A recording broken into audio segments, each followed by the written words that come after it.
Assalamualaikum warahmatullahi wabarakatuh. Waalaikumsalam warahmatullahi wabarakatuh. Alhamdulillah, alhamdulillahi rabbil alamin. Wa bihi nasta'inu ala umurina waddin. Wa ala alihi wa sahbihi ajmain. Amma ba'du. Para bapak dan para ibu dan para saudara-saudara yang saya hormati, budi syukur alhamdulillah Allah telah melimpahkan rahmatnya dan hidayahnya kepada kita semua, dikasih kesehatan dan umur panjang sehingga kita bisa berkumpul, bertatap muka atau bermuajahah pada malam hari ini. Marilah kita bersama-sama berselawat serta salam kepada junjungan Nabi kita Muhammad SAW. Marilah kita bersama-sama tingkatkan keimanan kita, ketakwaan kita kepada Allah Subhanahu wa Ta'ala. Marilah kita bersama-sama mengucapkan budi syukur alhamdulillah pada malam hari ini kita semua bisa menghadiri atas undangan-undangan dari saudara Adi Gunawan. Kita semua ini bisa hadir di rumahnya Adi Gunawan ini dengan izinnya Allah. Karena Allah telah meridhoi di dalam biidnillah kelawan ridhoi Gusti Allah. Gusti Allah telah meridhoi kita semua ini bisa hadir di dalam rumahnya Adi Gunawan ini dalam rangka acara Jamiah Tahlil. Kita semua ini mengucapkan budi syukur alhamdulillah karena kita semua ini dalam keadaan sehat walafiat. Karena kesehatan ini yang tidak ternilai karunia-Nya. Karena kesehatan ini dibandingkan harta benda, itu tidak ada gunanya harta benda itu. Bila keadaan badannya, dirinya ini tidak sehat. Karena harta benda itu tidak ada gunanya, saya bilang. Karena yang menikmati itu badan diri umat manusia, tidak ada yang lain. Rumah ini yang megah tidak akan bisa merasakan kenikmatan duniawi. Jadi yang bisa merasakan kenikmatan duniawi itu adalah umat manusia. Jadi kita semua ini harus mengucapkan budi syukur alhamdulillah atas pemberian dari Sang Pencipta, atas kesehatan yang utama. Dan yang kedua, bila Sang Pencipta telah memberikan harta benda yang berlimpah, itu juga alhamdulillah atas pemberiannya.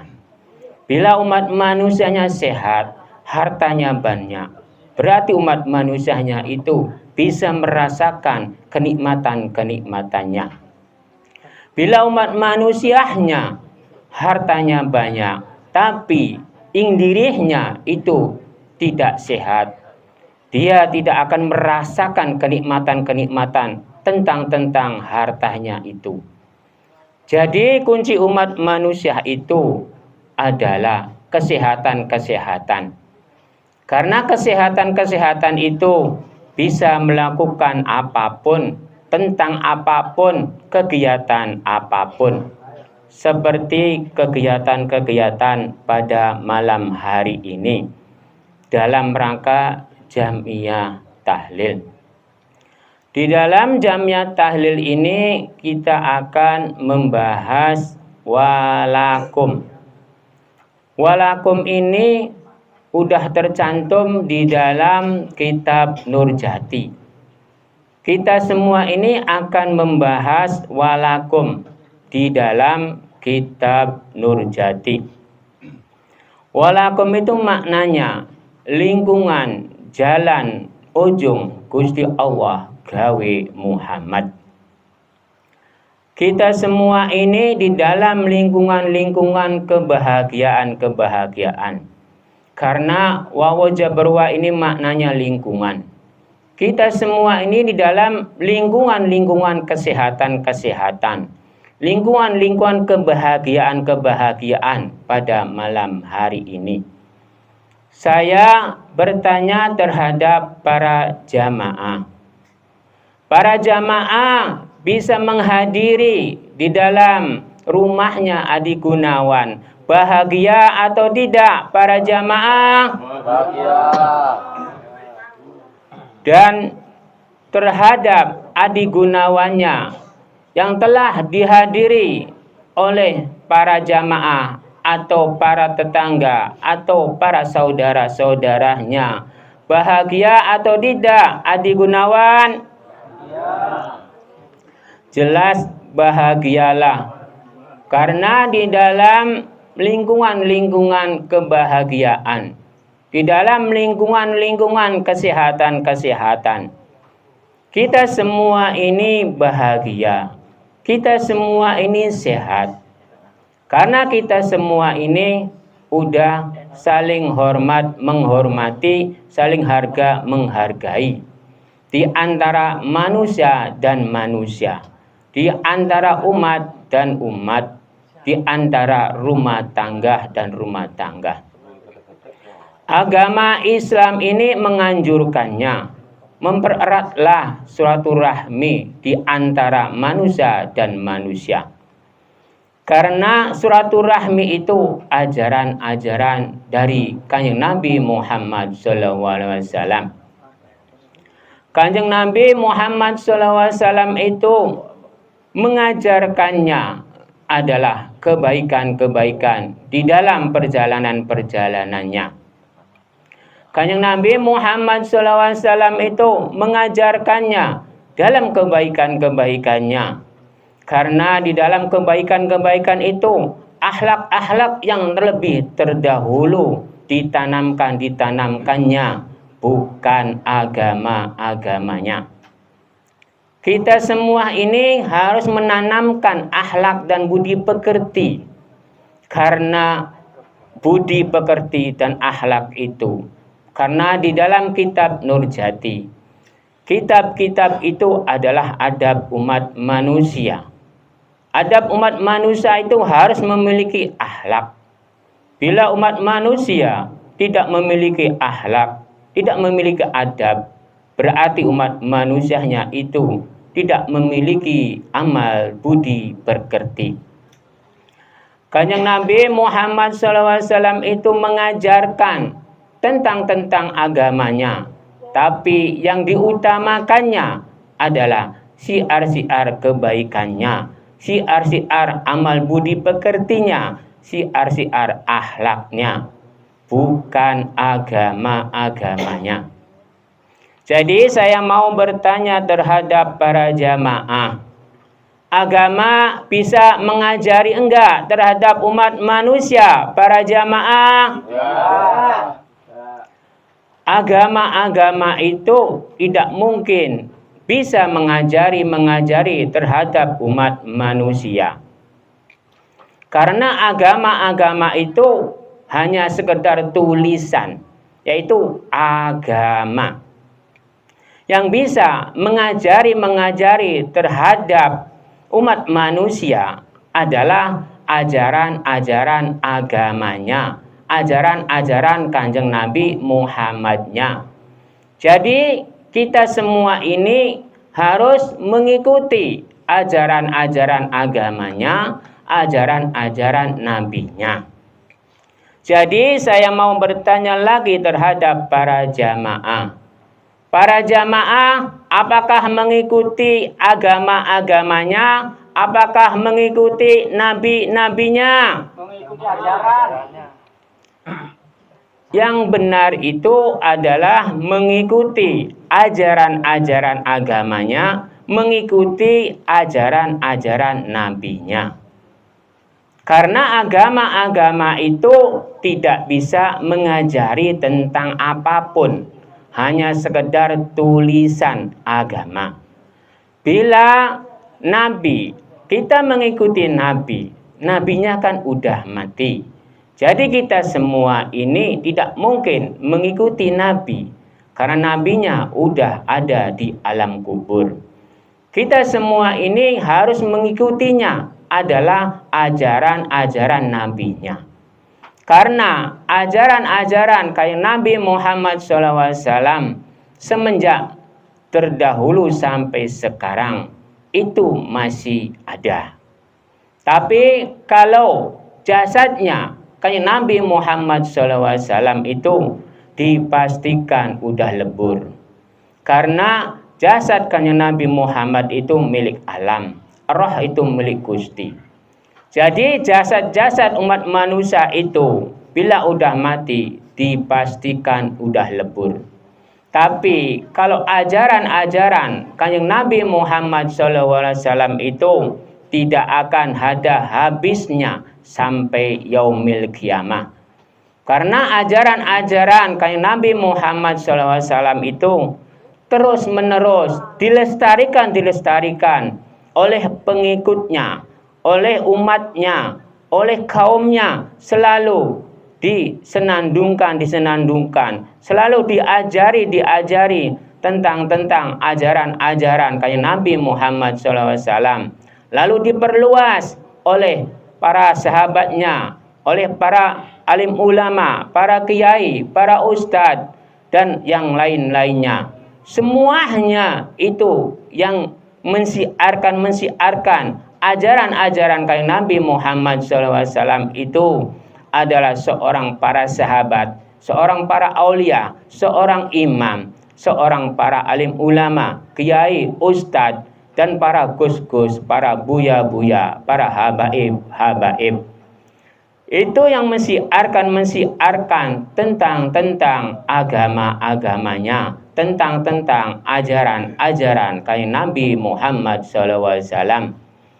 Jadi kita semua ini yang diutamakannya adalah pelajaran-pelajaran akhlak dan budi pekerti yang diutamakannya, jangan agama-agamanya. Karena agama-agama yang lebih terdahulu entar tidak ada gunanya. Yang ada gunanya itu adalah akhlak dan budi pekerti. Entar saya kasih contoh. Zaman-zaman sekarang ini banyak, agamanya kencang, kitabnya 1000 kitab hafal, titelnya tinggi, seorang dokter, atau seorang menteri agama, atau seorang kiai, atau seorang ustadz. Agamanya kencang, kitabnya 1000 kitab hafal, lalu keyakinan tentang ketuhanannya kencang, tapi tidak memiliki akhlak, tidak memiliki amal budi pekerti. Contohnya seorang menteri agama, seorang menteri itu bisa korupsi. Berarti seorang menteri itu tidak memiliki akhlak, tidak memiliki budi pekerti. Dia tahu bahwa korupsi itu berdosa, tapi dia mau melakukannya. Itu saya kasih contoh satu. Lalu yang kedua, ada seorang pemimpin pondok, tapi dia agamanya kencang, kitabnya hafal, keyakinan terhadap Tuhannya kencang, tapi tidak memiliki akhlak, tidak memiliki amal budi pekerti. Lalu menggagahi anak didiknya. Apakah itu benar atau tidak para jamaah? Tidak. Jelas tidaklah. Seorang kiai yang tidak berakhlak itu tidak ada gunanya. Setinggi apapun agamanya, setinggi apapun kitabnya, setinggi apapun keyakinan-keyakinan terhadap Tuhannya, dia tidak berakhlak, dia memakan anak didiknya, berarti dia tidak ada gunanya agama itu. Tidak ada gunanya kitab yang dihafalkannya itu. Tidak ada gunanya keyakinan-keyakinan terhadap Tuhannya. Karena kunci umat manusianya itu adanya di akhlak ing diri umat manusianya itu. Karena akhlak itu adanya di dalam kitab. Kitab-kitab itu adalah adab umat manusia. Kitab-kitab itu adalah adab umat manusia. Kita semua ini harus memiliki adab bila ingin benar. Lalu kita semua ini menjalankan perintah-perintah dari Gusti. Kita semua ini harus menjalankan perintah-perintah dari Gusti. Jadi peganglah kitab Nur Jati. Nur itu cahaya, Jati itu diri, diri itu umat manusia. Kita semua ini harus menjalankan perintah-perintah dari Gusti di dalam kitab Nur Jati. Kitab Nur Jati itu menerangkan tentang keimanan, keyakinan, pedoman terhadap Sang Pencipta. Umat manusianya disuruhnya iman, takwa, tawakal. Iman itu maknanya meyakini bahwa saya hidup ini dari Gusti. Saya diciptakan oleh Gusti. Takwa ini menjalankan perintah-perintah dari Gusti. Tawakal ini menjalankan perintahnya di dalam ketekunan. Itulah di dalam kitab Nur Jati. Lalu kita semua ini menjalankan di dalam lam jaberlah, maknanya jalan. Kita semua ini tinggal menjalankan perintah-perintah dari Gusti. Karena Gusti Allah sudah mengasih jalan terhadap umat manusia. Umat manusianya itu tergantung umat manusianya mau menjalankan atau tidak. Di dalam lam jaberlah maknanya jalan. Lam mati Gusti Allah gawe dalan. Gusti Allah sudah mengasih jalan. Gusti Allah telah membuat jalan. Tergantung umat manusianya mau mengamalkan atau tidak. Karena jalan-jalan umat manusianya itu semuanya ada dua. Ada baik, pasti ada buruk. Ada mulia, pasti ada tidak. Semuanya umat manusianya itu pasti diadakan jalannya dua. Kita semua ini jalannya dua. Ada jalan hidup, ada jalan mati. Kita semua ini dikasih hidup, harus dimanfaatkan. Digunakanlah di jalan kebenaran-kebenaran di dalam perjalanannya. Di dalam kebaikan-kebaikan di dalam perjalanannya. Karena umat manusianya itu dipastikan jalannya dua, tidak ada yang satu. Lalu dilanjutkan dengan kapaseku, maknanya ujung. Semua umat manusia pasti ujung-ujungnya meminta, memohon terhadap Sang Pencipta. Setinggi apapun ilmunya, setinggi apapun titelnya, setinggi kepintaran apapun umat manusianya itu, pasti ujung-ujungnya meminta, bermohon terhadap Sang Pencipta. Karena udah takdirnya, karena udah kodratnya, umat manusianya itu pasti ujung-ujungnya memintanya terhadap Sang Pencipta. Karena kapaseku maknanya ujung-ujung umat manusianya, permohonan-permohonannya itu dipastikan terhadap Sang Pencipta. Lalu dilanjutkan dengan memati Gusti Allah gawe Muhammad. Gusti Allah membuat Kanjeng Nabi Muhammad SAW ini, menciptakan Kanjeng Nabi Muhammad SAW ini di dalam dunia ini. Semuanya Gusti Allah ini telah memasrahkan terhadap umat manusia dalam dunia ini. Silakan menggunakannya bagaimana, perbuatannya bagaimana alam dunia ini untuk umat manusia. Gusti Allah menciptakan Kanjeng Nabi Muhammad SAW ini untuk menenteramkan, untuk mendamaikan alam dunia ini. dalam keadaan-keadaan apapun. Kanjeng Nabi Muhammad SAW diciptakan oleh Sang Pencipta untuk siar-siar kebaikannya. Kita semua ini umatnya Kanjeng Nabi Muhammad SAW. Kita semua ini pengikut-pengikut Kanjeng Nabi Muhammad SAW. Tapi kita semua ini janganlah terlalu meninggi-ninggikan Kanjeng Nabi Muhammad SAW. Karena Kanjeng Nabi Muhammad SAW itu seorang makhluk. Karena seorang makhluk itu ada batas-batasnya. Yang paling tertinggi itu adalah Sang Pencipta, bukan umat manusia. Yang saya membingungkan ini, khususnya orang Islam. Bila antar besok, bila udah mati, udah kiamat kubro, entar umat manusia namanya orang Islam entar bisa ditolong oleh Kanjeng Nabi Muhammad SAW. Itu penafsiran-penafsiran yang kurang pas dan kurang benar. Karena Kanjeng Nabi Muhammad SAW itu seorang makhluk, hanya seorang utusan.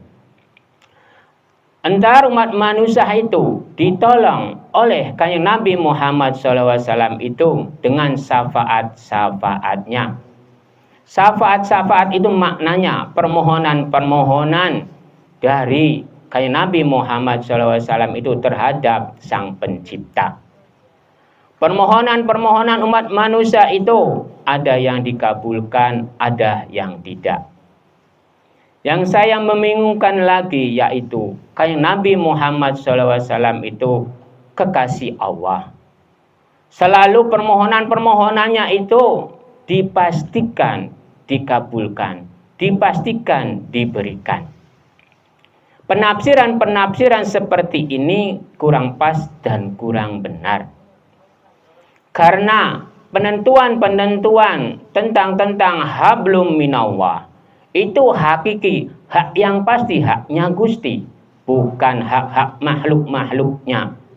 Karena umat manusia itu hanya sekedar menjalankan perintah-perintah dari Gusti, bukan menekan, bukan memaksakan tentang keinginan-keinginannya terhadap Sang Pencipta.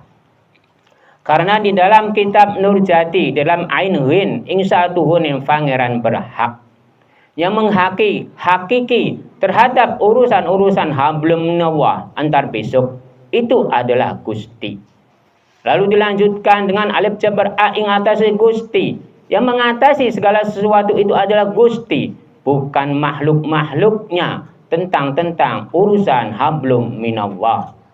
Lalu dilanjutkan dengan nun jareni ing kekuasaan ing Gusti ne. Segala sesuatu yang berkuasa itu adalah Gusti, bukan makhluk-makhluknya. Bila ada seorang alim ulama atau kiai yang menyatakan tentang syafaat-syafaat Kanjeng Nabi Muhammad SAW bisa menolong kaumnya, bisa menolong umatnya, berarti penafsiran-penafsiran tentang itu kurang pas dan kurang benar.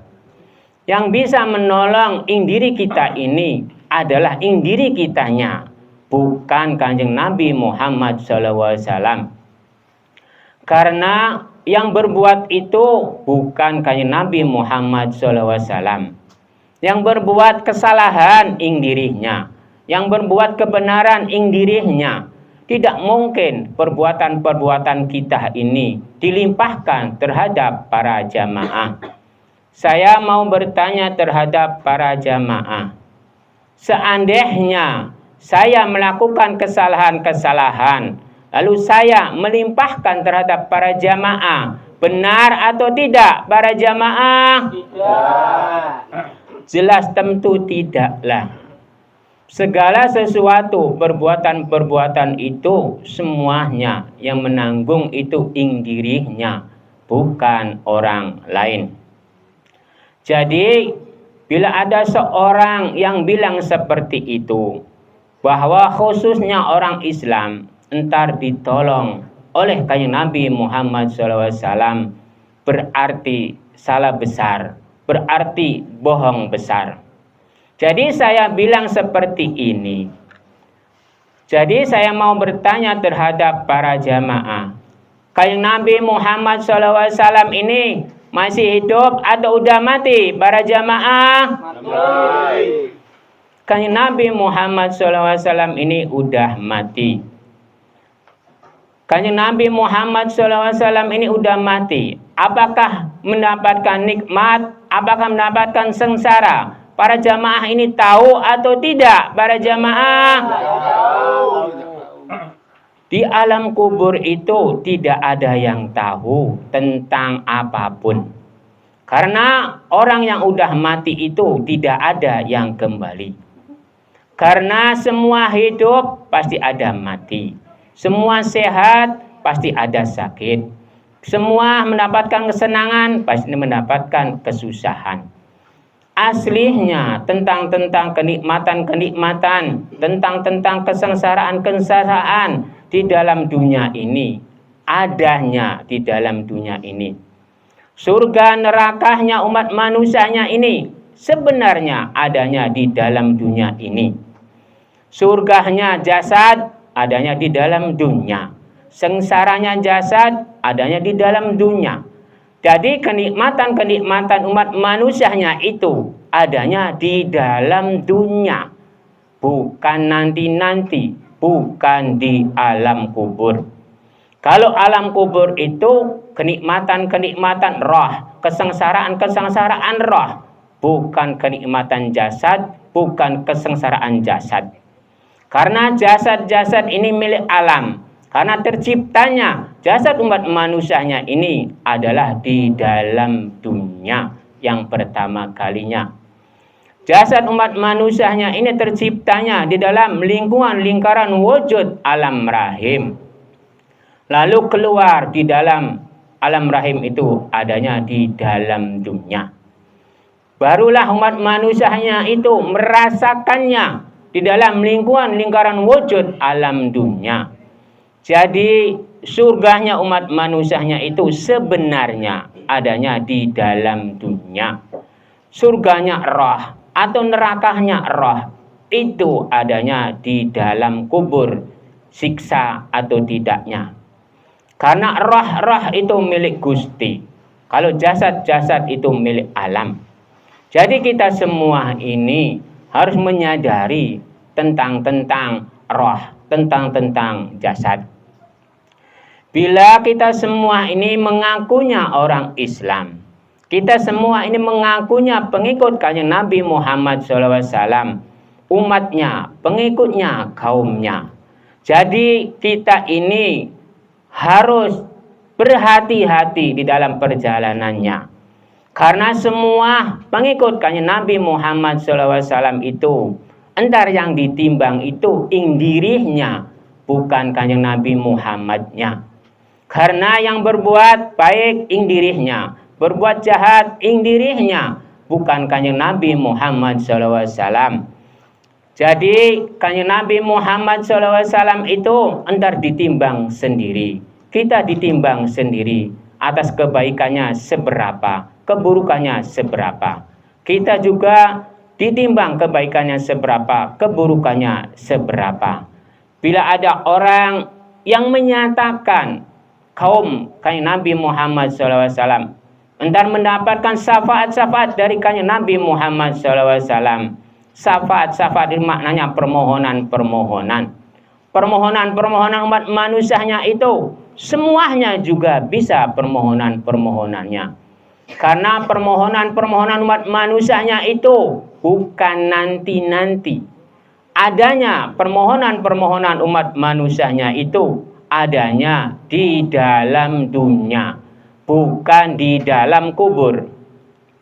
Karena permohonan-permohonan umat manusianya itu adanya di dalam dunia, bukan di dalam kubur. Jadi saya mau bertanya terhadap para jamaah, apakah orang yang udah mati bisa bermohon para jamaah? Tidak. Kalau orang yang udah mati dipastikan tidak akan bisa bermohon. Jadi yang bisa bermohon itu orang yang masih hidup. Kanjeng Nabi Muhammad SAW itu udah mati. Entar permohonan-permohonan entar besok tentang syafaat-syafaatnya itu.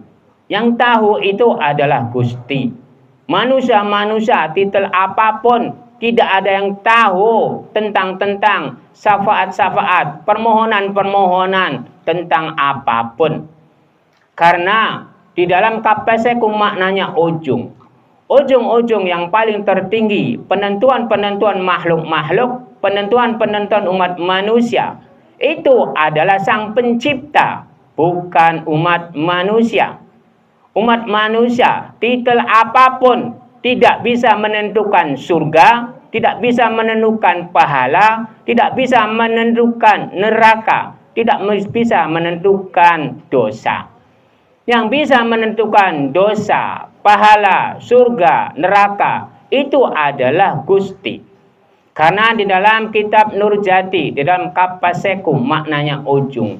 Ujung yang paling tertinggi yang bisa menentukan segala sesuatu, urusan hablum minallah, urusan hablum minanas adalah Gusti, bukan makhluk-makhluknya, bukan umat manusia. Umat manusianya itu setinggi apapun ilmunya, setinggi apapun jabatannya, setinggi apapun titelnya, tidak ada gunanya, tidak ada artinya dibandingkan dengan Sang Pencipta. Karena Sang Pencipta itu alif jabar a ing atasi Gusti, yang mengatasi segala sesuatu adalah Gusti. Ainuhin ing satuhuna pangeran kang berhak, yang menghaki hakiki hak yang pasti itu Gusti Allah atau Sang Pencipta atau Gusti Tuhannya terhadap urusan-urusan hablum minallah.